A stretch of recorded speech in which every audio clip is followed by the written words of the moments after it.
Coach, just about a week off between games. What did you guys focus on this week, and how did everybody handle 5 or 6 days without a game? Yeah, it was a really good week for us. We were able to touch on pretty much all aspects of our game when you have that much time in between games. So, the guys had a couple good work days. They had a nice recovery day where they were able to get their juices back, and then a really good practice yesterday to get ourselves ready for the weekend. As we move into the second half, how important are those recovery days or rest days as opposed to maybe the first 35, 36 games?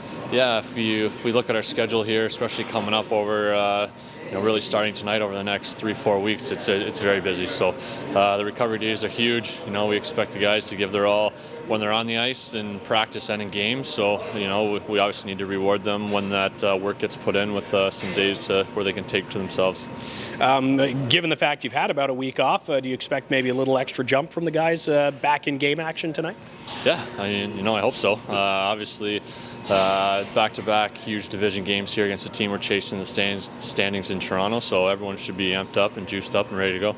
One guy who's almost always amped up and certainly will be tonight is Tyler Boucher as he returns from 15-ish games off due to injury. How nice is it to see him getting back into the lineup? And what do you say to a guy like that who does have a pile of energy and is coming back from a rather long break? Yeah, like you said, it's great to see him back. He was playing some really, really good hockey when he got hurt there, and it was really unfortunate that happened when it did for him. But we expect Bush to come back in, fresh legs, lots of energy, forecheck hard, and be an impactful player for us.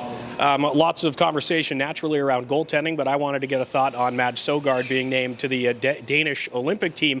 That's a pretty big honor, and naturally I'd imagine that trickles down through the locker room as well, just how pumped everybody is for him. Yeah, absolutely. We recognized it as a group there last week when we found out for Mads, so it's awesome. It's one of those once-in-a-lifetime opportunities for him, so just proud of him for all the work he's put in, and it'll be a pretty cool experience for him over there in Italy.